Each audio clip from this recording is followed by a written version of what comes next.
বাংলাদেশ আর বাংলাদেশের বাইরে পৃথিবীর বিভিন্ন প্রান্তে যেখান থেকে চ্যানেল আই দেখছেন, আপনাদের সকলকে সাদর আমন্ত্রণ তৃতীয় মাত্রা দেখবার জন্যে। জলবায়ু পরিবর্তন, বৈশ্বিক উষ্ণতা এবং বাংলাদেশের প্রস্তুতি এই বিষয় নিয়ে কথা বলবো। আপনারা কথা বলবার জন্য আমার সঙ্গে স্টুডিওতে রয়েছেন, আমার বায়ে বসা আছেন প্রধানমন্ত্রীর বন, পরিবেশ এবং জলবায়ু পরিবর্তন বিষয়ক বিশেষ সহকারী সাইমুম পারভেজ, ডক্টর সাইমুম পারভেজ আমার বায়ে বসা।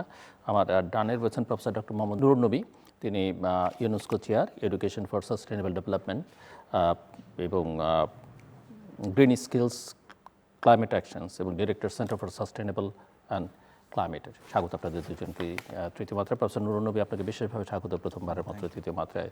সেই জন্য ডক্টর সাইমুম পারভেজ, সাম্প্রতিককাল আমরা লক্ষ্য করছি আবারও যে অস্বাভাবিক রকমের তাপপ্রবাহ বিশ্বের বিভিন্ন অঞ্চলে, দাবানল, বন্যা, খরা এবং এই যে জলবায়ু পরিবর্তন আর এখন আর ভবিষ্যতের সংকট নেই, এটা একটা বর্তমান বাস্তবতা হয়ে দাঁড়িয়েছে গোটা বিশ্বজুড়েই।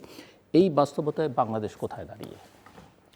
দেখুন, জলবায়ু পরিবর্তন বিষয়ে কিন্তু অনেক কথা অনেক সময় বলা হয়েছে।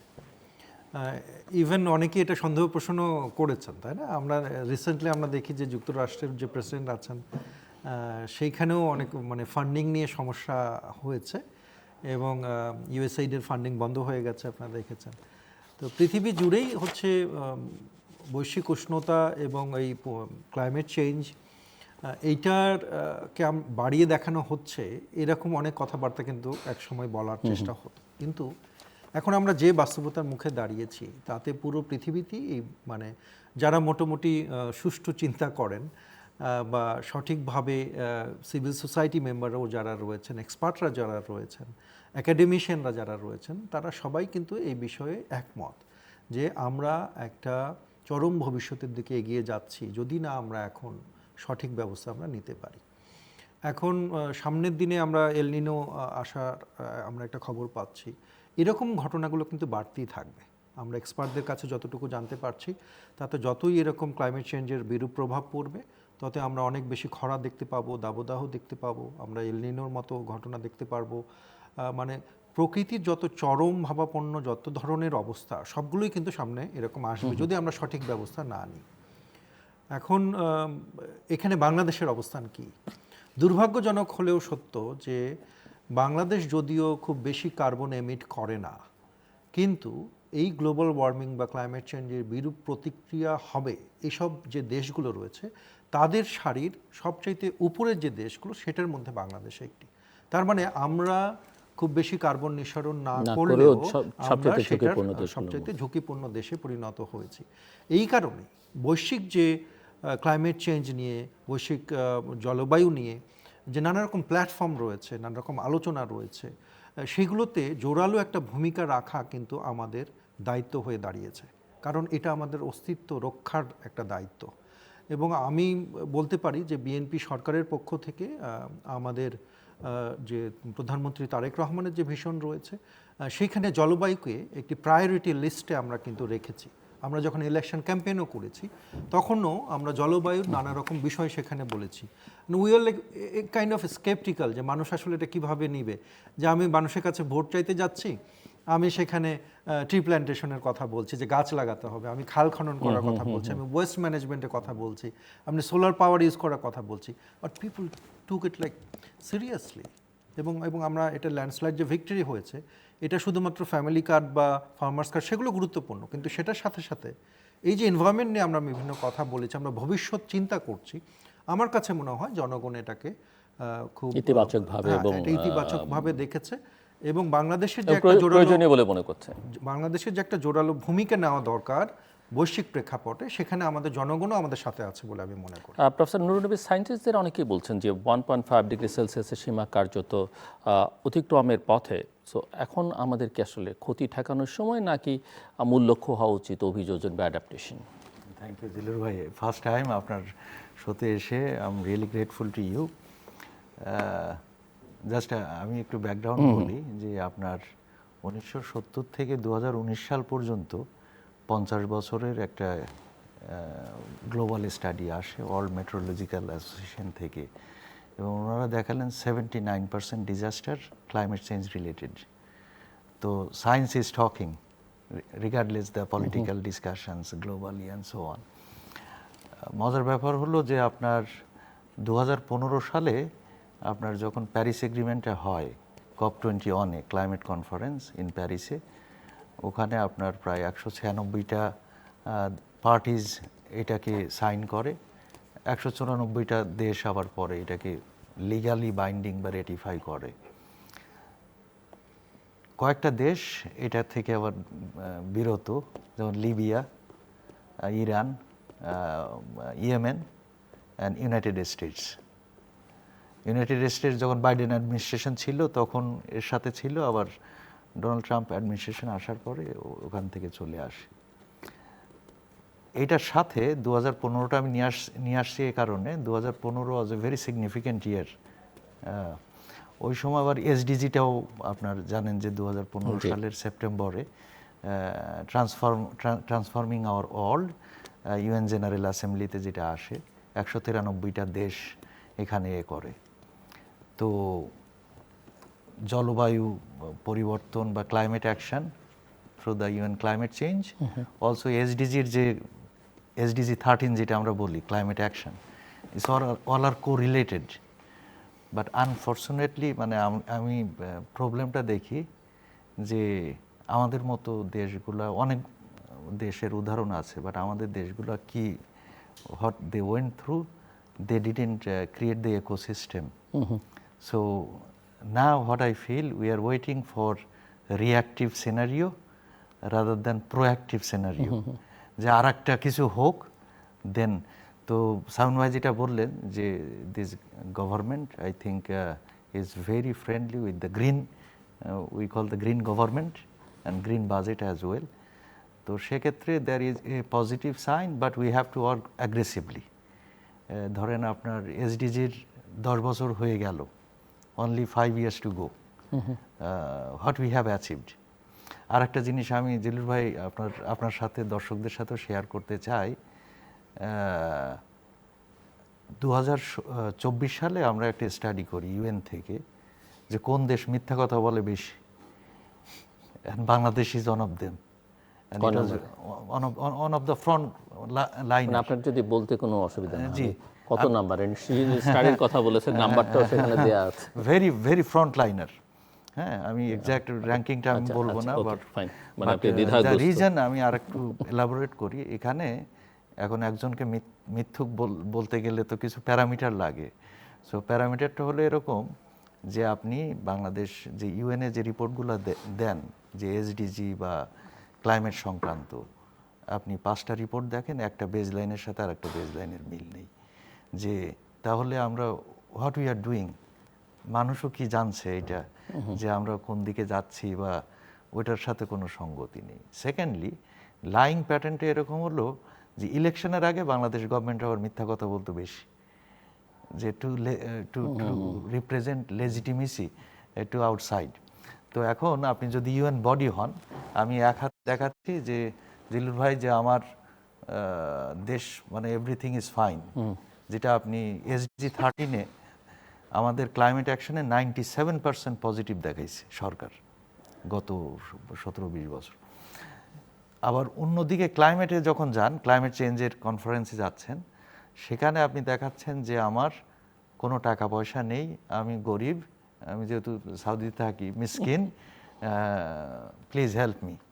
তো এখন আপনি কোন হাতকে বিশ্বাস করবেন? ডান হাতকে বিশ্বাস করবেন না বাম হাতকে বিশ্বাস করবেন?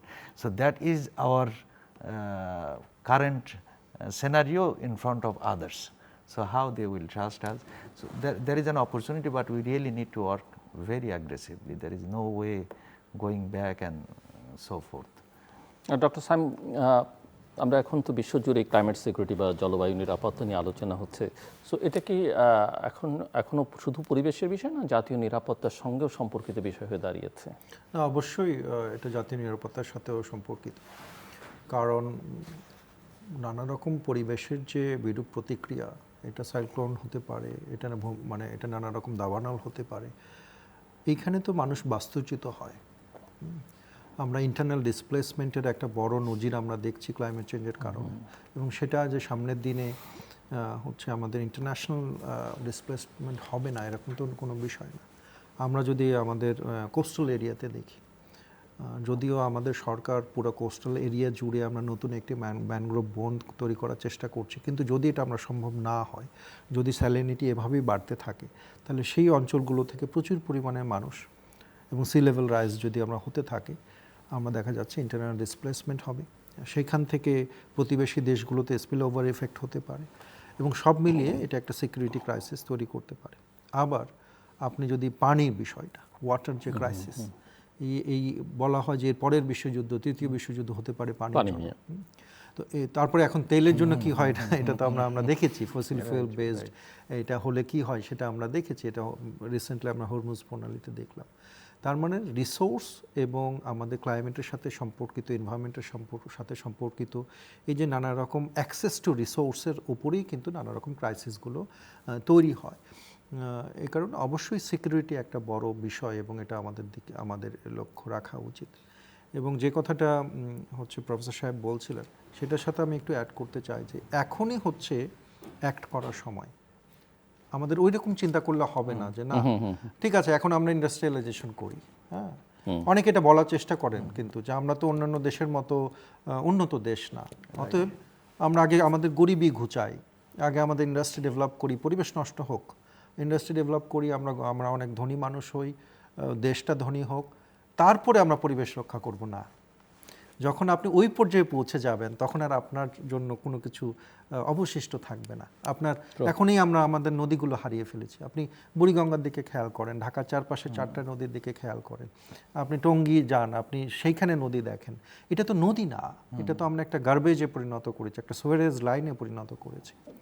আমরা বালু কাটছি, আমরা মাটি কাটছি, বিভিন্ন জিনিস আমরা ভরাট করে ফেলছি।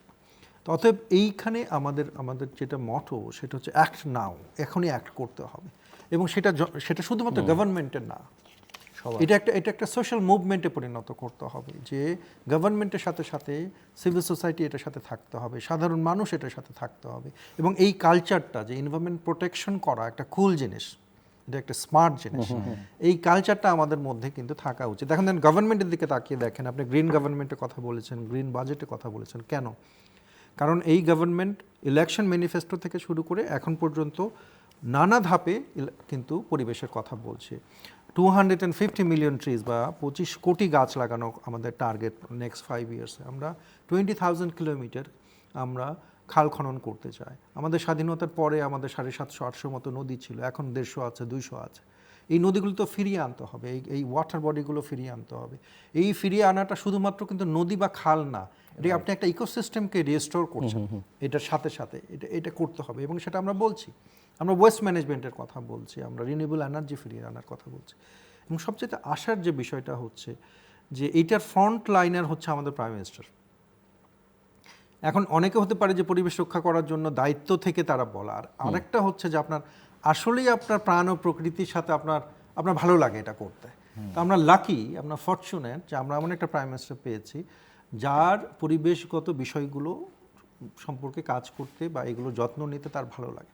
এই কারণে গ্রিন গভর্নমেন্টের সাথে সাথে গ্রিন বাজেটের সাথে সাথে আমরা হয়তো আরেকটা জিনিস নিয়ে চিন্তা করতে পারি, আমরা প্রাইম মিনিস্টারকে গ্রিন প্রাইম মিনিস্টার বলতে পারি কিনা।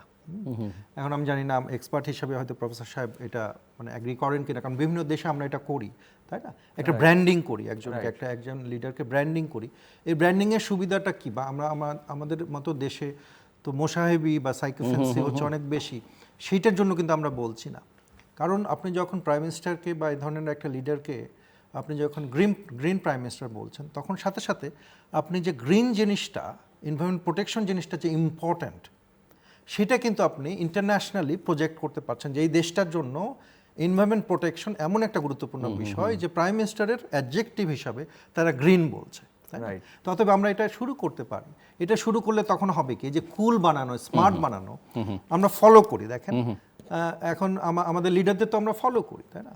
তো এখন আমরা যদি গ্রিন প্রাইম মিনিস্টার হয়, তাহলে স্কুলের বাচ্চারাও তখন চিন্তা করবে যে বিষয়টা আসলে কি, গ্রিন কেন আমি বলছি, তাহলে আমিও গ্রিন হই, আমি গ্রিন ক্লাস ক্যাপ্টেন হতে চাই, তাই না?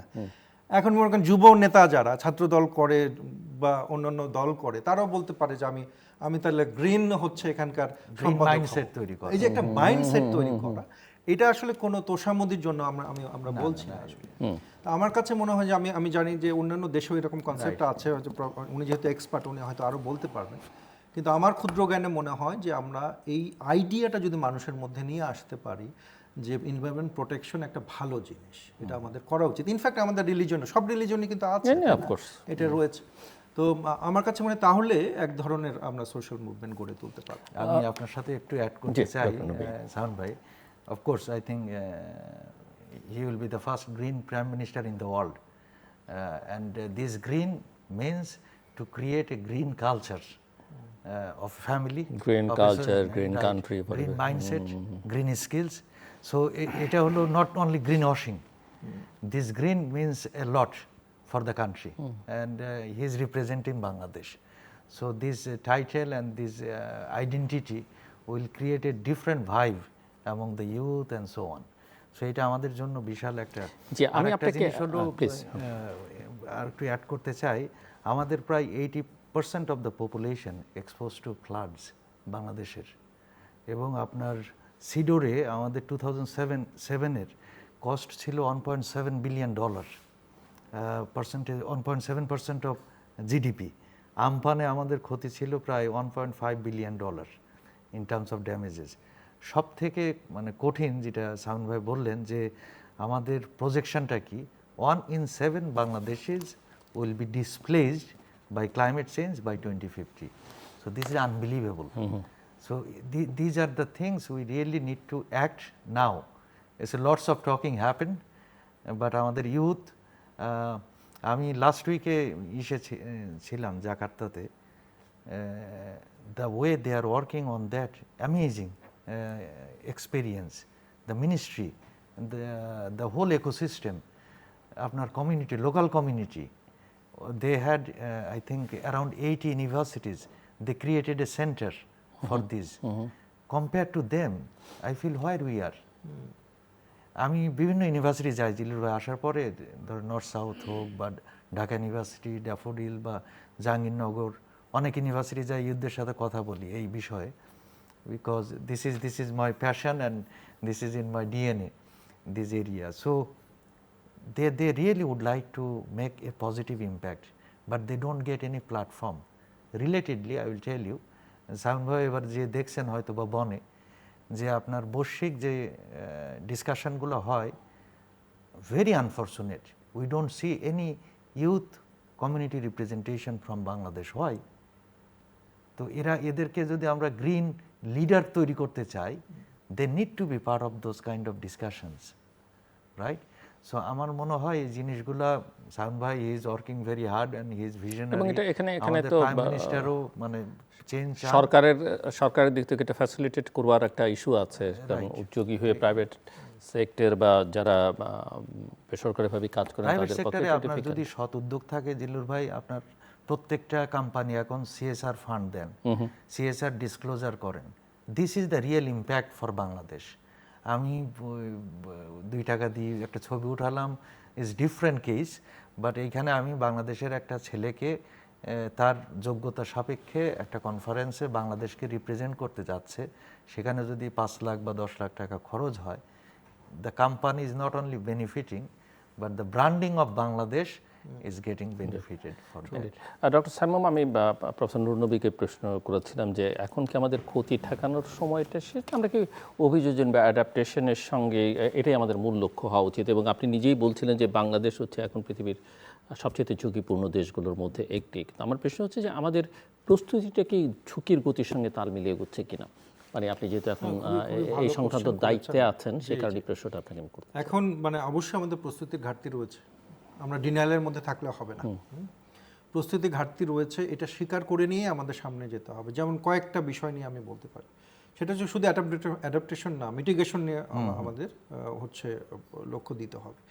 আবার আমি যেহেতু উনি একটু আগে উল্লেখ করলেন যে আমি রিসেন্টলি যে ক্লাইমেট নিয়ে যে নেগোসিয়েশন হয় SB 64 বনে যেটা হলো জার্মানি, সেখানে আমি বাংলাদেশি ডেলিগেশনের পক্ষ থেকে ছিলাম। তো ওখানে আমি দেখলাম যে প্রচুর মানে সব দেশই এটা একটা তাদের কোর এজেন্ডাতে তারা পরিণত করেছে। তারা অ্যাডাপ্টেশন নিয়ে কথা বলছে, মিটিগেশন নিয়ে কথা বলছে, লস অ্যান্ড ড্যামেজ নিয়ে তারা কথা বলছে, তারা কিভাবে ট্রানজিশন হবে, জাস্ট ট্রানজিশন নিয়ে তারা কথা বলছে। তো এই যে প্রস্তুতি, সেই প্রস্তুতিটা বাংলাদেশে আমার কাছে মনে হয় আরও জোরসোরে হওয়া উচিত, বিশেষ করে ক্লাইমেট ফিন্যান্সের দিক থেকে, কারণ আমাদের তো সবগুলো কাজ করতে টাকা লাগবে। এখন এটা একটা ক্যাটেগরিক্যাল কোশ্চেন আমি করতে চাই, সেটা হচ্ছে যে দোষ আমি করি নাই সেই দোষের দায়ী তো আমি হব না। আমি যদি কার্বন ইমিশন না করি এবং খুব বেশি না করি, কিন্তু কার্বন ইমিশন ঠেকানো বা ক্লাইমেট চেঞ্জের বিরূপ প্রতিক্রিয়ার জন্য আমি খরচ করব কেন? এটা তো ভ্যালিড কোশ্চেন, এটা একটা ফেয়ার কোশ্চেন।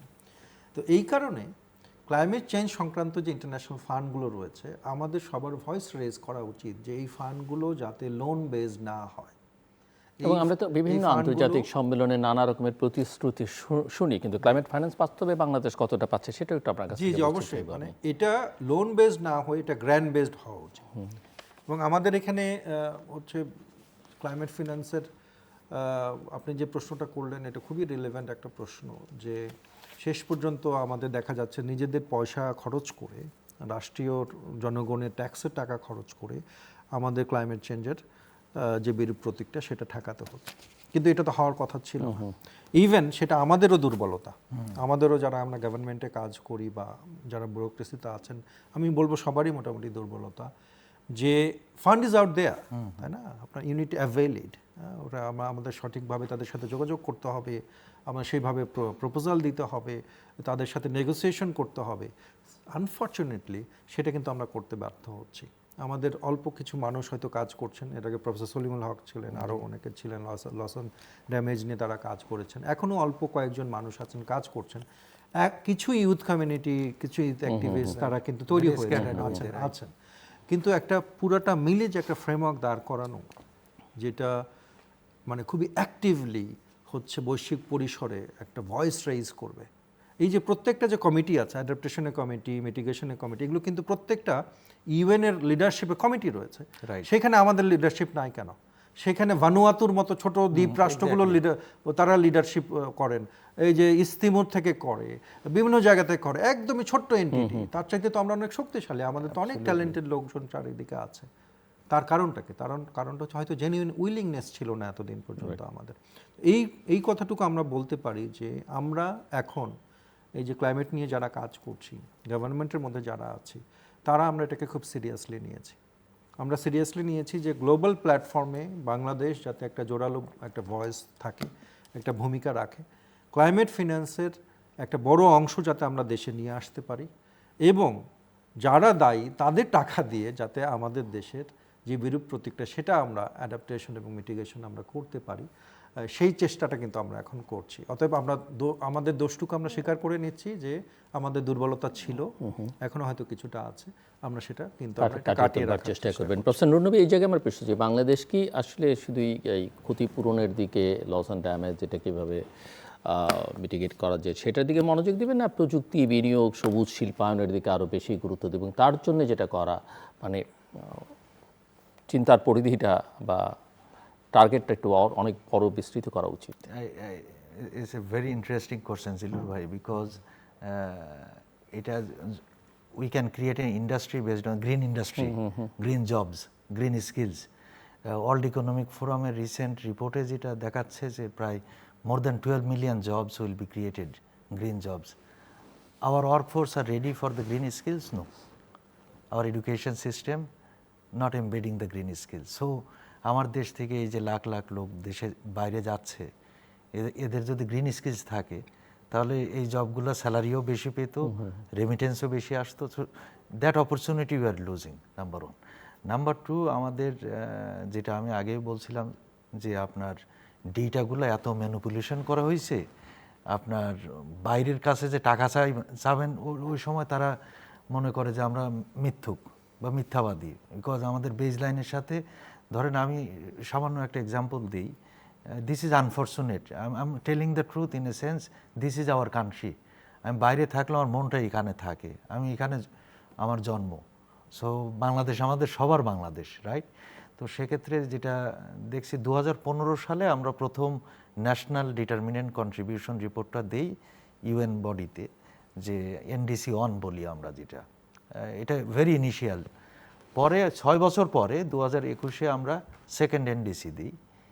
তো সেখানে আপনার ডেটাগুলোর মধ্যে তারতম্য ছিল এবং 2025 সালে ইন্টারিম গভর্নমেন্টের সময় ওইটা দিই। Unfortunately I think I expected as an academic the interim government should include that statement in the report যে আপনার আগের যে ডেটা বা রিপোর্টগুলো ছিল there was a lot of mistakes in the data and so on, and we are trying to create a new ecosystem, something like that. But if you didn't, since they didn't say that one, it means you are acknowledging those data and so on.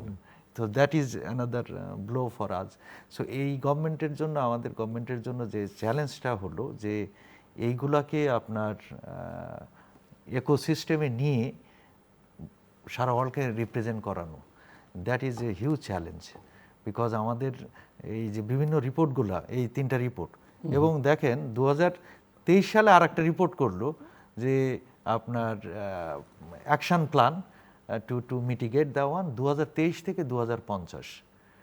তো বিভিন্ন সময় বিভিন্ন রকম report হইতেছে, million million টাকা যাচ্ছে, but where is the action plan, where is the progress, where is the KPI, we don't no.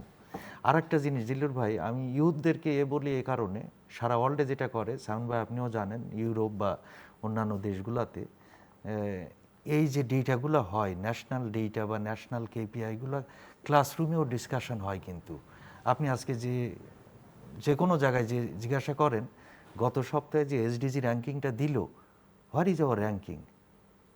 তো এইগুলা নিয়ে, আমাদের ডেটা নিয়ে আমরা কথা বলি না, আমরা কিন্তু ম্যাকডোনাল্ডসের ডেটা নিয়ে হলো we are very concerned on that. তো সেই জিনিসটা আমার মনে হয়। আর একটা জিনিস, আপনার $116 বিলিয়ন লাগবে আমাদের যে এনডিসিটা যেটা আছে by 2035, if you want to achieve we need $116 billion. Where will get the money is not there. So there was a beautiful report last year, but they are saying we need $116 billion. Try to create the ecosystem. এখন সব সময় যদি বলি যে বাইরে থেকে তোমরা আমারে টাকা দাও, অ্যাজ ইউ সেড, আমরা যদি গ্রিন ইন্ডাস্ট্রি করি, আপনি যেটা বললেন সাউন্ড ভাই, যেটা রিনিউয়েবল এনার্জি, মানে কত সেক্টর আছে, এটাকে কিন্তু ইন্ডাস্ট্রিয়ালাইজেশনও করা যায় গ্রিন সেক্টরে। ধারণা রিনিউয়েবল এনার্জির প্রশ্নটা যেহেতু তুললেন, যে আমাদের এই রিনিউয়েবল এনার্জি নিয়ে অগ্রগতি কি সন্তোষজনক, না এখনো পর্যন্ত আমরা ওই জীবাশ্ম জ্বালানির উপর অতিরিক্ত নির্ভরশীল?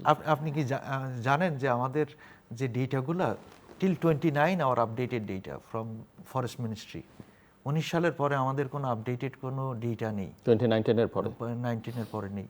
তা আমি যখন দেখি যে green house gas emission trend যখন আমি খুঁজতে চাই আমাদের বাংলাদেশের, we don't have the exact data. Why? It should be live data.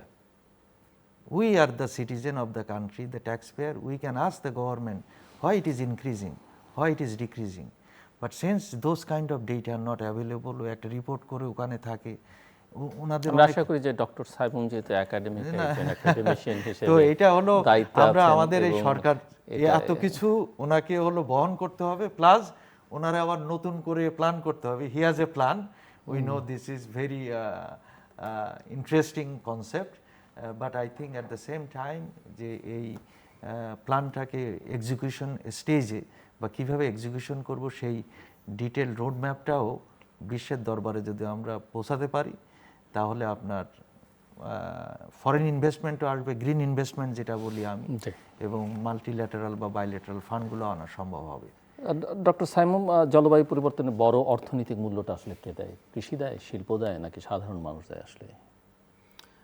না, এখন মানে এই অ্যাসেসমেন্টগুলো না করলে তো আমরা প্ল্যানিং এ, মানে আমরা তো মাত্র 3-4 মাসের একটি সরকার, কিন্তু আমরা এই দায়িত্ব নেবার পরেই অন্তত আমাদের মিনিস্ট্রিতে আমরা এই যে ক্যাটেগরিগুলো, যে এই ফ্যাক্টরগুলো, যে কোন ফ্যাক্টরগুলোতে কি হচ্ছে, এই সোর্সগুলো কিন্তু আমরা খুঁজে বের করার চেষ্টা করছি। যেমন প্রফেসর সাহেব যেটা বলছিলেন যে কীভাবে হচ্ছে আমাদের ফরেস্টের যে ডেটাগুলো রয়েছে, আমাদের যে বিভিন্ন রেজিস্ট্রি করার বিষয়গুলো রয়েছে, এইগুলোতে কিন্তু আমরা বেস লাইন একটা তৈরি করার চেষ্টা করছি। আমরা বিভিন্ন জিনিস, আমরা যদি বেস লাইনটাই তৈরি করতে না পারি, আমরা ইমপ্রুভমেন্ট হলো কিনা এটা আমরা কীভাবে বুঝতে পারবো?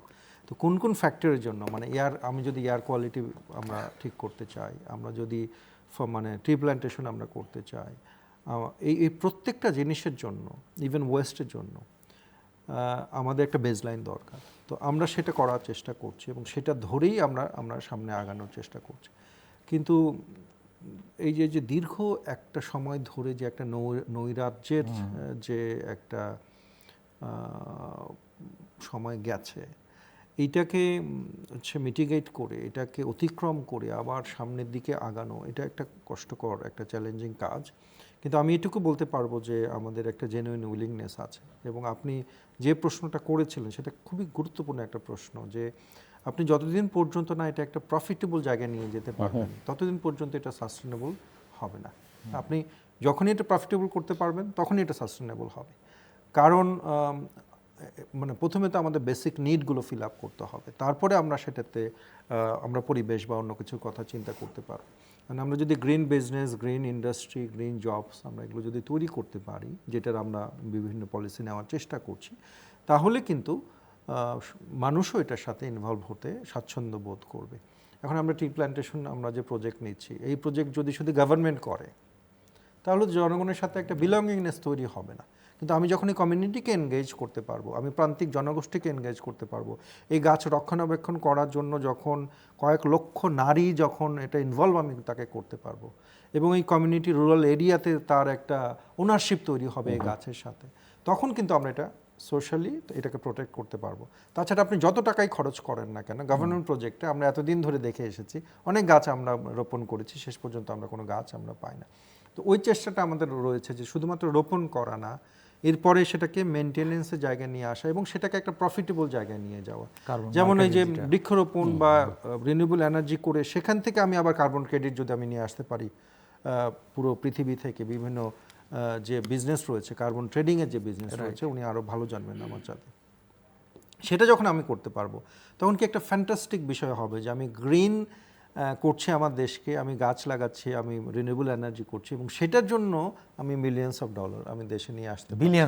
বিলিয়ন্স অফ ডলার মানে প্রায় 3.7 বিলিয়ন ডলার ওনার এস্টিমেশন অনুযায়ী সরকার আনতে পারবে। 3.7 বিলিয়ন, ওয়ার্ল্ড ব্যাংকের একটা এস্টিমেশন আছে $1 বিলিয়ন। তো এই যে একটা বিপুল একটা সম্ভাবনা, এই সম্ভাবনাটা আপনি প্রশ্ন করতে পারেন যে এতদিন হয় না কেন, তাই না? এটা একটা বিপুল বিষয়, এতদিন হয় না কেন? দিস ইজ ভেরি আনফর্চুনেট যে এতদিন কেন হয় না। আমাদের কিন্তু মানে এইটা ক্লেম করার মতো অনেক কিছু আছে, কিন্তু এক্সিস্টিং যে প্রজেক্টগুলো চলছে সেখান থেকে আমরা কার্বন ক্রেডিট আমরা ক্লেম করতে পারি। কিন্তু শুধুমাত্র উইলিংনেস না থাকার কারণে, শুধুমাত্র কোঅপারেশন এবং কোলাবোরেশন না থাকার কারণে বিভিন্ন মিনিস্ট্রির মধ্যে, এবং ইন্টারন্যাশনালি কানেকশন না থাকার কারণে বা যোগাযোগ করার ইচ্ছাটা না থাকার কারণে এটা আমরা বঞ্চিত হয়েছি। কিন্তু এই সরকার, আমরা ইলেকশন ম্যানিফেস্টোতেও বলেছি, পরবর্তীতে বারবার আমরা বলছি, এটা যতটুকু সম্ভব হোক আমরা কার্বন ক্রেডিট দেশে নিয়ে আসবো। আমরা 3-4 বছর পরে সেটা ওনার হিসাব মতে 3.7 বিলিয়নই হোক আর 1 বিলিয়নই হোক, হ্যাঁ, আমরা কিছু একটা আমরা অবশ্যই আমরা দেশে নিয়ে আসার ইনশাআল্লাহ চেষ্টা করব।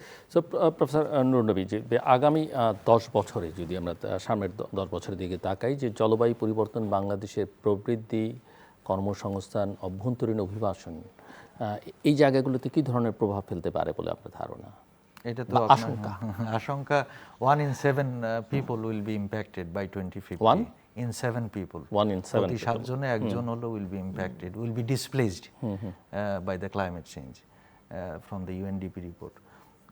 বাট এখানে যে সমস্যাটা হলো, মানে আমরা ফান্ডিং বা এই জিনিসগুলো সামনে যেটা বললেন, why we are not getting that.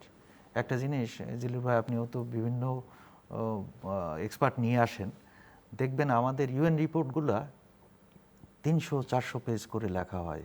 I don't know who writes those report, কে পড়ে এক্স্যাক্টলি। তো এখানে আমি জাস্ট একটা এক্সাম্পল দিচ্ছি, ওখানে ধরেন প্রাইমারি স্কুল নারায়ণগঞ্জে কতগুলো বাচ্চা আছে, who cares? I am just sharing because আমাদের schooling system is not similar the UNESCO, the the world educational system. এটা প্রত্যেকটা দেশের এডুকেশনাল সিস্টেমটা different. So how you represent your data as a story, it can be 20 pages. It can be good infographics with good data, good baseline and this. But we don't see.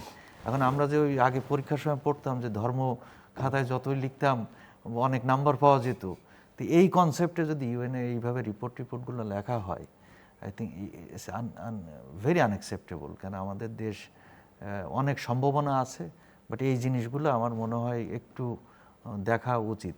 যে কোনো report ইউএনের কাছে যাক বা বাইরের সংস্থার কাছে যাক, this report from Bangladesh beautiful. আপনি যেটা বললেন ভানুতু বা কাবো ভার্দে ওর এই ছোট ছোট দেশগুলো বা সিডস যে দেশগুলো আছে, এদের রিপোর্টগুলো দেখলেও মনে হয় you can't compare, is it this developing country or the low income country, how is it possible? আর আমাদের রিপোর্টগুলো মানে মিলানো যায় না। তো সেক্ষেত্রে আমাদের মনে হয় প্রিপারেশনটাও সামন ভাই, যা the team we need to prepare for bringing the money, and negotiation skills are very important as well, and the connectivity where it will come both private sector. একটা এক্সাম্পল দেই আপনাকে, এখন আমরা যেটা বলছি যেটা হলো ফরেন ইনভেস্টমেন্ট বা আপনার পাবলিক সেক্টর বা multilateral fund, how about the private sector? Private সেক্টরে আমাদের বাংলাদেশ ব্যাংকের একটা ইউনিট আছে, আই থিঙ্ক সামরু আপনিও জানেন, যে সাস্টেনেবল ফাইন্যান্স ইউনিট। ওখানে ইন্টারেস্টিংলি ওখানে যে ডেফিনিশনটা দেওয়া আছে যে সাস্টেনেবল ক্ষেত্রে এই যাচ্ছে, but it's not the real picture what is happening in the market. Secondly, we don't have any ESG regulation still now. When will have this? So এইগুলা যদি আমরা কমপ্লাই না করি, আপনি বাইরের থেকে fund is quite impossible, because ইউরোপে is A regulation, আমাদের দেশে ইট ইজ ভেরি ইমিডিয়েট সামন ভাই এইটা। সো এই যেটা আমি শুরুতে বলছিলাম, the whole ecosystem, we have lot to do, but we all need to sit together and to see like where are the possibilities we can contribute, and ওই ইকোসিস্টেমটা ক্রিয়েট হলে then everything is possible. Road ম্যাপটা তৈরি করা doctor Saimul, আপনি যেহেতু সরকারে আছেন এবং আমি একটু আপনার কাছে আবারও বুঝতে চাই যে সরকারের অগ্রাধিকার আসলে এই জায়গায় কি এবং কি হওয়া আসলে উচিত আপনার কাছে মনে হয়? কারণ যদিও 4 মাস সময় মাত্র বোঝার জন্য, বাট নদী, উপকূল, বন, শহর, নাকি পানি ব্যবস্থাপনা, নাকি অন্য কিছু? না, এগুলো আসলে কোনোটা ছেড়ে কোনোটা করার বিষয় না, কারণ আপনি প্রত্যেকটা বিষয় দেখেন, প্রত্যেকটাই আমাদের জন্য জরুরি। বিশেষ করে পানির যে ব্যবস্থাপনা, আপনি শুধু আমরা এতদিন ধরে জানতাম যে ঢাকার হচ্ছে ওয়াটার লেভেল ডিপ্লিটেড হয়ে যাচ্ছে। এখন আমরা দেখছি উত্তরবঙ্গের বিভিন্ন জায়গার ওয়াটার লেভেল, আপনি বরেন্দ্র অঞ্চলে দেখেন, বিভিন্ন জায়গায় দেখেন যে এখন ডিপ টিউবওয়েলেই আমরা পানি পাচ্ছি না সেখানে। তার মানে কি পুরো দেশেই কিন্তু একটা ওয়াটার ক্রাইসিস, একটা সারফেসের যে ওয়াটার, সেই ওয়াটার হচ্ছে আমরা ঠিকমতো কাল্টিভেট করতে পারছি, আমরা রেইন ওয়াটার হারভেস্টিং করতে পারছি না। অর্থাৎ এই নীতিগুলো দরকার রয়েছে। আবার আপনি বন উজাড় করার একটা তো সিন্ডিকেটই তৈরি হয়েছে, হ্যাঁ, এবং এটা খুব স্পষ্টভাবে আমাদের প্রাইম মিনিস্টারের কিন্তু নির্দেশনা রয়েছে যে এই ধরনের মানে সেটা যে রাজনৈতিক নেতাই সেখানে জড়িত থাকুক না, সেটা যত বড় রাজনৈতিক নেতাই হোক, সেটা কিন্তু টলারেট করা হবে না। এখন একটা সিন্ডিকেট তৈরি হলে সেটা ভাঙা একটা কঠিন বিষয়, কিন্তু রাজনৈতিক যে উইলিংনেস, পলিটিক্যাল উইলিংনেস, সেটা কিন্তু রয়েছে, এবং এটার আমার কাছে মনে একটা রিফ্লেকশনও আমরা সামনে দেখতে পাবো।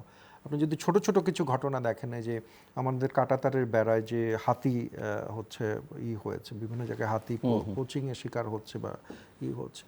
তারপরে আমরা দেখি যে ওই যে দুলাহাজারি যে সাফারি পার্ক, সেই সাফারি পার্কে লক্ষ লক্ষ গাছ নষ্ট করে সেখানে হচ্ছে রেল লাইন নিয়ে যাওয়া হয়েছিল, যে কারণে প্রতীকীভাবে এইবারে টি প্ল্যান্টেশন প্রোগ্রাম শুরু হয়েছে কিন্তু দুলাহাজারি পার্কের আশেপাশে থেকে। হ্যাঁ, তার মানে কি, মানে এখানে একটা খুব স্পষ্ট করে মেসেজ আমরা দিতে চেষ্টা করছি যে এখানে এনাফ ইজ এনাফ, আর না। আমাদের যে চারপাশে যে নদী যারা দখল করছেন, যারা খাল দখল করছেন, আমাদের কিন্তু এই অভিযানগুলো সামনের দিনে আরও আমরা জোরালোভাবে করার আমরা চিন্তাভাবনা করছি।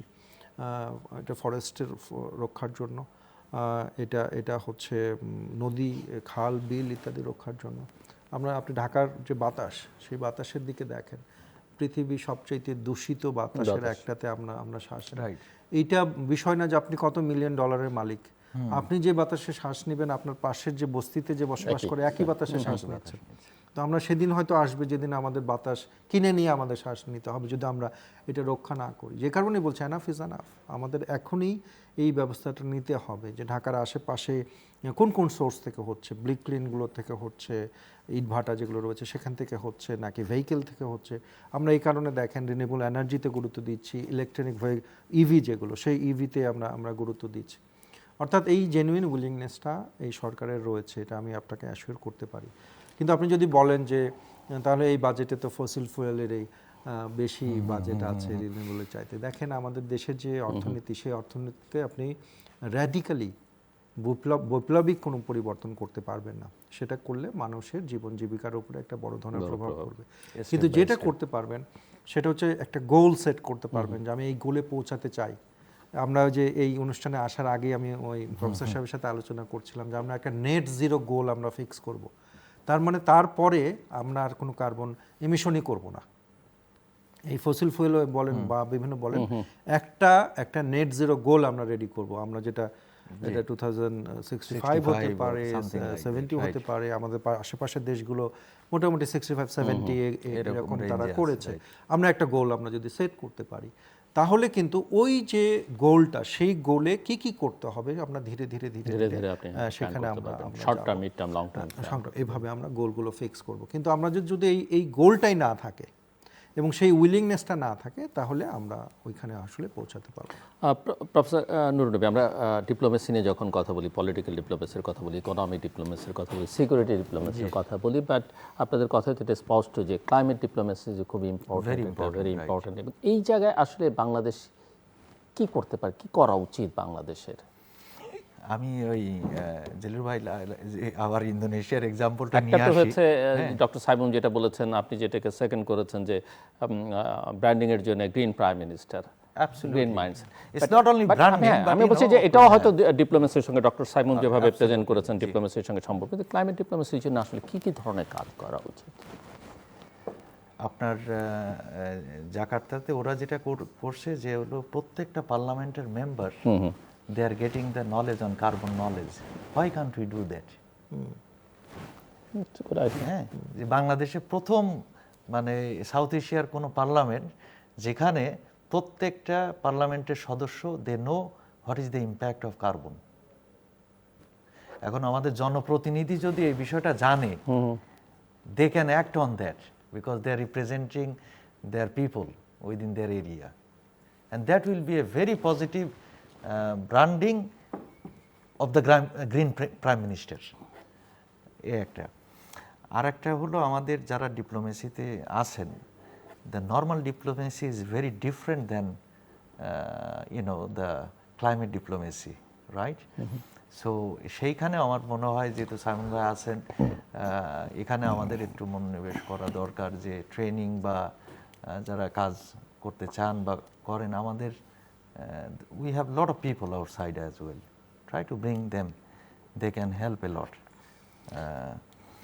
আর একটা জিনিস আমি অ্যাড করতে চাই যে জিলুর ভাই, এখানে আপনার আমাদের এডুকেশন সিস্টেমটা, সরি মানে হ্যাঁ, এডুকেশন সিস্টেমে আমাদের কারিকুলাতেও এইটা জিনিসটা নিয়ে আসতে হবে, যেটা সাইমন ভাই আগে বলছিলেন যে it's not the role of the government only, government is just representing our country. So আমার নিজের দায়িত্ব, আমার ফ্যামিলির দায়িত্ব to support the government, right? তো এখানে আমার এক কলিগ ছিল, ওর বাচ্চা হলো ইউকেতে, তো ও একটা গাড়ি কিনবে, তো বললো যে we want to buy this কার।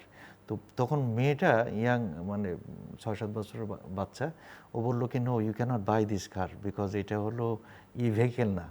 হ্যাঁ, তো আমরা এই ধরনের মেন্টালিটি আমাদের বাচ্চাদের মধ্যেও ছড়ানো উচিত থ্রু দ্য এডুকেশন। শুধু এটা জাতীয় পর্যায়ের একটা আপনার এজেন্ডা বা এরকম কিছু না, যদি ক্লাসরুমে না যায় এডুকেশন। এই রিসার্চে দেখাচ্ছে ইউনেস্কো, যদি আপনার এডুকেশন বেশি থাকে, এটা অ্যাডাপ্টেবিলিটি বলেন, মিটিগেশন বলেন, it will be much more easier for the country. আমাদের নতুন, হ্যাঁ রাইট, আমাদের প্রজন্মটাও গ্রিন মাইন্ডসেট, যেটা গ্রিন কালচারটা, তখন এটা মানে বুঝতে পারবো যে through the green prime minister এই কালচার বা আবহাওয়া তৈরি হচ্ছে। সো এডুকেশন সেক্টরে কন্ট্রিবিউট করাটা উচিত। আমার মনে হয় যে প্রত্যেকটা কারিকুলাতে এই বিষয়গুলো নিয়ে আসা উচিত। আর সেকেন্ডলি অ্যাওয়ারনেস, আমাদের পরিবেশ দিবস হয় জুন মাসের একবার, এইটা it's not only taking the picture. Even আমার সত্যি কথা বললে, আমার বাংলাদেশের যে বিভিন্ন দিবস উদযাপন হয়, এই স্টাইল দেখলে মানে যা করা হয়, মানে এগুলো প্র্যাকটিক্যালি তেমন কোনো কাজে লাগে বলে আপনি হলো বাচ্চাদেরকে ইয়ে করে ফেলেন, মানে আরো ইনোভেটিভ হওয়া উচিত আমি innovative, মনে করি। and আমি আমাদের আমরা একটু বাচ্চারা very innovative। শেষের দিকে কিন্তু আমি যদি আপনাকে বলি যে আপনি ধরেন তো যে সাইমন যেমনটা 2065 2070 এরকম কল্পনা, আমি 2035 যদি আপনি কল্পনা করেন, তাহলে এখনও যদি আমরা সঠিক সিদ্ধান্ত না নিই এই গ্রিন প্রাইম মিনিস্টারের আন্ডারে গ্রিন গভর্নমেন্ট যেভাবেই বলি না কেন, বা ডক্টর সাইবমের মতো এক্সপার্টরা যেখানে ইনভলভ, সবচেয়ে বড় মূল্য কি হতে পারে আমাদেরকে 2035-এ? আপনি জাস্ট ভিজুয়ালাইজ করার চেষ্টা করেন। Visualise human lifes is more important than anything else. Money তো হলো, আমি যদি বেঁচে না থাকি, what will be the impact of having billions of dollar, right? তো এখানে আজকের যে বাচ্চাটা, আপনি যে নিঃশ্বাস নিচ্ছি, একটা 2 বছরের বাচ্চা বা যে জন্মগ্রহণ করে সেও কিন্তু ওই নিঃশ্বাসটা নিচ্ছে। তো আপনি কি চাইবেন আপনার বাচ্চাটা এইভাবে বেড়ে উঠুক? আমার মনে হয় এই জিনিসটা আমাদের সবার চিন্তা করা উচিত। We all need to work to change in a positive way. তো সেক্ষেত্রে আমার মনে হয় যে সবার একটু এই বিষয়ে একটু আগানো উচিত, তাহলে পজিটিভ চেঞ্জটা আসবে। না হলে এটা ডক্টর সাইমন, আপনি যদি সরকারের বাইরে থেকে কল্পনা করেন 2035-এর চিত্রটা কি হতে পারে, আমি যে প্রশ্নটা ওনাকে করলাম যে কী ধরনের মূল্য হতে পারে, সেটা একটু আপনার কাছ থেকে শুনতে, আর সরকারের ভেতরে থেকে আপনার কাছ থেকে শুনতে যে আসলে কি করা উচিত, এই যে চিত্র উনি বলছেন, 2035 আপনি যদি এটা লম্বা সময় ধরে একটা প্ল্যান করেন, কিভাবে সাজাবেন প্ল্যান করবেন? 2035-এ আমরা যদি কোনো ব্যবস্থা না নিই, তাহলে অবশ্যই আমাদের বাতাস ক্ষতিগ্রস্ত হবে, আমাদের পরবর্তী জেনারেশন ক্ষতিগ্রস্ত হবে, আমাদের নদী, খাল, বিল, আমাদের চারপাশের আমরা যে বাতাসে শ্বাস নিব, যে পানি আমরা খাবো, এবং যে পরিবেশে আমরা বসবাস করব, প্রত্যেকটা জিনিস ক্ষতিগ্রস্ত হবে। এবং উনি প্রফেসর সাহেব যেটা বললেন যে আমাদের জীবন পুরোটাই হচ্ছে একটা ক্ষতির মুখে পড়বে। এইবারের যে ক্লাইমেট কনফারেন্স হচ্ছে সামনে, সেখানে কিন্তু তারা 35/35 একটা তারা গোল করছে। তার মানে 2035-এর মধ্যে আমাদের যে ডিপেন্ডেন্সি, রিনিউয়েবল এনার্জির প্রতি ডিপেন্ডেন্সি, সেটা 35% করে ফেলতে হবে। হ্যাঁ, এরকম একটা চিন্তা কিন্তু হয়েছে। তো ওই রকম এই কারণেই সেই ইতিবাচকতার দিকে আমাদের যেতে হবে। এবং গভর্নমেন্টের যে পলিসিগুলো আমরা দেখতে পাচ্ছি, আপনি ক্লাইমেট ডিপ্লোমেসির কথা বলেছেন। ডিপ্লোমেসি তো অনেক ধরনের হয়। তো এখনকার ডিপ্লোমেসি শুধু স্টেট টু স্টেট ডিপ্লোমেসি না, এটা স্টেট টু পিপল ডিপ্লোমেসি হতে পারে, পাবলিক ডিপ্লোমেসি হতে পারে, ট্র্যাক 1, 2, 3, নানা রকম ডিপ্লোমেসি। সেখানে ক্লাইমেট ডিপ্লোমেসি একটা বড় ধরনের রোল প্লে করছে। পৃথিবীর সকল ধরনের, যেমন আমি যে SB 64-এ গেলাম বনে, জার্মানিতে, সেখানে পৃথিবীর নানা জাতের মানুষ, শুধুমাত্র স্টেট না, কিন্তু ক্লাইমেট অ্যাক্টিভিস্টরা আসছে বিভিন্ন জায়গা থেকে, জার্নালিস্টরা আসছে প্রত্যেক, এবং এটা একটা মিলন মেলা, এটা একটা আলাদা আমাদের কিন্তু এন্টিটি তৈরি হচ্ছে, একটা আইডেন্টিটি তৈরি হচ্ছে, যে ক্লাইমেট কনসিয়াস একটা জেনারেশনও তৈরি হচ্ছে।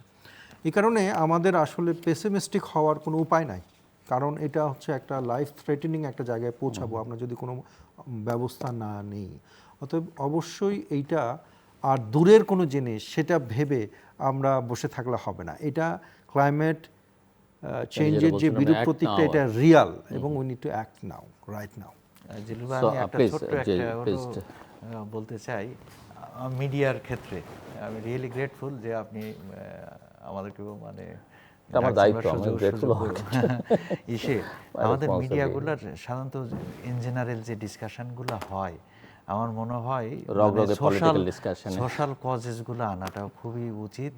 এবং এটাও একটা মনে হয় একটা এক্সাম্পল ক্রিয়েট করতে পারে। কেন এই যে বিষয়গুলো, এয়ার কোয়ালিটি, এটার কি ক্ষতি হচ্ছে, তো the role of the media to change the society, the economy has a significant role. তো সেক্ষেত্রে আমার মনে হয় আপনাদের মিডিয়া সেক্টরে, since you all are the leader on this area, এক্ষেত্রে আমার মনে হয় কিছুটা পজিটিভ চেঞ্জ আপনারাও নিয়ে আসেন। শুধু আমরা লেখালেখি করলে বা ডিপ্লোমেসি করলে কাজ হবে, বাট আপনাদেরও মানে ওয়াইডার সেন্সে এটার সুযোগ আছে এই কাজ করার। 2065 সালে আমাদের গত যে ক্ষতিটা হয়ে গেছে গত 17-20 বছরে, আমাদের সরকার কোনো টার্গেট সেট করে নাই। তো টার্গেট সেট না করাতে যেভাবে পারছে সেভাবে গেছে। আপনি এখন যদি বলেন যে হাউ মাচ উই অ্যাচিভড, আর আমরা ক্লাইমেট ফান্ড পাইছি গত 20 বছর, we don't have the data, here there very scattered. তো তো সেই সব মাথায় বোঝা নিয়ে যে একটা প্ল্যান তৈরি করা it's really very difficult for Simon ভাই অ্যান্ড অফকোর্স দ্য গভর্নমেন্ট। তো ইনশাল্লাহ যেহেতু ওনারা পজিটিভ, আর আমি সবসময় এটাই বলি আমার রক্তের গ্রুপ বি পজিটিভ, আমাদের দেশের সমস্যার অন্ত নেই, তারপরেও আমরা হাসতে চাই। আর্জেন্টিনা ব্রাজিল নিয়ে যে ফাইট হয় আমাদের মতো দেশে, ওই রকমভাবে মানে ওরকম করে আমরা দেশটা সামনে রক্তের আগাতে গ্রুপের চাই। সঙ্গে কি সম্পর্ক? আমি বলি যে বি পজিটিভ মানে হলো আমার রক্তের গ্রুপ হলো বি পজিটিভ। তো যখন আলোপ আলোচনা করি মানে ওই শুধু সমস্যা আসতে আসতে আমরা যে ভালো কিছু করতে পারি এটা হারাই যায়। তো সেক্ষেত্রে আমি বলি আমার রক্তের গ্রুপ বি পজিটিভ, কারোর মানে রক্তের গ্রুপ চেঞ্জ করার দরকার নেই। Let us come together and be positive about our green prime minister and change positively for the good for Bangladesh. Thank you doctor Simon Parvez. হ্যাঁ, অনেক ধন্যবাদ এই ধরনের একটা আয়োজন করার জন্য। আমার কাছে মনে হয় সামাজিক একটা মুভমেন্ট দরকার, এবং সরকারকে যে আমরা ফ্রি পাস আপনারা দিয়ে দিবেন অডিয়েন্স যারা শুনছেন সেটাও আমি বলছি না। আমরা যদি এই যে এনভায়রনমেন্ট নিয়ে পরিবেশ নিয়ে ভালো কাজ করি অবশ্যই আপনারা পাশে থাকবেন, কিন্তু আমরা যদি না করি তাহলে আমাদের জবাবদিহিতার মুখোমুখি করবেন, এটাই আশা করব। এবং যে ভালো কাজগুলো রয়েছে সেই কাজগুলোতে আপনাদেরও সম্পৃক্ততা দরকার।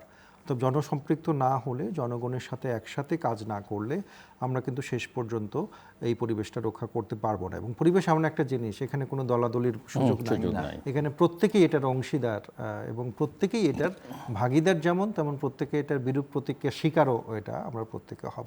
অর্থাৎ সবারই একটা কমন স্টেক আছে পরিবেশ রক্ষা করার জন্য। তো সেটার জন্য আমরা সবাই একসাথে কাজ করব এই আশাবাদ ব্যক্ত করছি।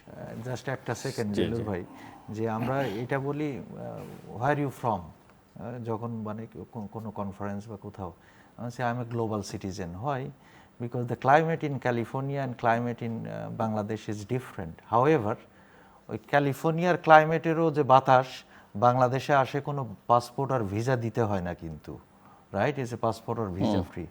So I think we are global citizen without passport or visa. So we really need to work together with the positive mindset and so on. দর্শক অনুষ্ঠানের শেষ প্রান্তে আমরা সামাজিক যোগাযোগ মাধ্যম ফেসবুক, এক্স এবং ইউটিউবে তৃতীয় মাত্রা লাইভ স্ট্রিম হচ্ছে, আপনারা দেখতে পারেন। টেলিভিশনের পর্দায় দেখতে না পারলে যে কোনো সময় যে কোনো স্থান থেকে ইউটিউবে তৃতীয় মাত্রা চ্যানেলটি সাবস্ক্রাইব করে এই পুরনো পর্বগুলো আপনারা দেখতে পারেন। প্রফেসর ডক্টর মোহাম্মদ নুরুন নবী এবং ডক্টর সাইমন পারভেজ অসংখ্য ধন্যবাদ এই আলোচনা অংশ নেবার জন্য। দর্শক, আমরা প্রায়শই বলে থাকি যে পৃথিবীটা বদলে যাচ্ছে, বিশ্ব বদলে যাচ্ছে। ট্রাম্প বদলে দিচ্ছেন, পুটিন বদলে দিচ্ছেন, শি জিনপিং বদলে দিচ্ছেন, নরেন্দ্র মোদী বদলে দিচ্ছেন, রাজনীতি, অর্থনীতি, নিরাপত্তা সব অর্থই বদলে যাচ্ছে। কিন্তু সবচেয়ে বড় ঝুঁকি যেটা আমরা আজকে আলোচনা করলাম সেটা হচ্ছে যে আবহাওয়া, পরিবেশ, জলবায়ু খুব দ্রুততার সঙ্গে পরিবর্তিত হচ্ছে, এবং এই বদলে যাওয়াটা গোটা বিশ্বকে যে কোনো সময় শেষ করে দিতে পারে বা এমন জায়গায় নিয়ে যেতে পারে যেখান থেকে ঘুরে দাঁড়ানো কঠিন হয়ে দাঁড়াবে। এবং সেখানে বাংলাদেশ অত্যন্ত ঝুঁকিপূর্ণ একটা দেশ, একথা আমরা বহু বছর ধরে শুনে আসছি, আমরা বুঝতেও পারি সেটা। এবং তার জন্য কি আমরা যথেষ্ট প্রস্তুত? আমার অতিথিদের কথায় একদমই না, কিন্তু অ্যাক্ট করতে হবে এখন থেকেই।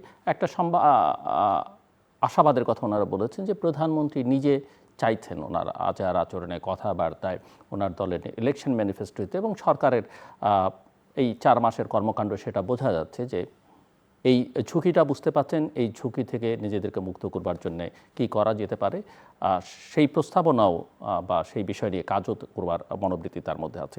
এ কারণেই ওনারা ওই যে কূটনীতির কথা আলোচনা করতে গিয়ে বলছেন যে ব্র্যান্ডিংয়ের জন্যে বাংলাদেশের প্রধানমন্ত্রীকে গ্রিন প্রাইম মিনিস্টার বলা যেতে পারে, এবং সেটা হয়তো ভবিষ্যতে এই ক্লাইমেট ডিপ্লোম্যাসিতে বা এই সমস্যা থেকে বেরিয়ে আসবার ক্ষেত্রে বাংলাদেশকে একটা নতুন মাত্রা দিতে পারে, এবং ব্র্যান্ডিংয়ের জন্য এটা অত্যন্ত উপযোগী বলে ওনারা মনে করেন। একই সঙ্গে এই অভিধাটা শেষ পর্যন্ত নানা জায়গায় আমরা আমাদের সমাজের, রাষ্ট্রের নানা জায়গায় এটা ব্যবহার করতে পারবো। এবং সবচেয়ে বড় কথা যেটা ওনারা বলছেন যে আমাদের গ্রিন মাইন্ডসেট তৈরি করতে হবে, এবং এটা আমাদের প্রতিটি নাগরিকের মধ্যেই আসলে সেটা করতে হবে। সেটা যদি করতে পারি তাহলে ঝুঁকি থেকে আমরা মুক্ত হতে পারবো, বরং একটা নিরাপদ ভবিষ্যৎ আমাদের জন্য, আমাদের পরবর্তী প্রজন্মের জন্য আমরা নিশ্চিত করতে পারবো। আমাদের সঙ্গে থাকবার জন্য অসংখ্য ধন্যবাদ। আপনাদের সবার জন্য শুভকামনা।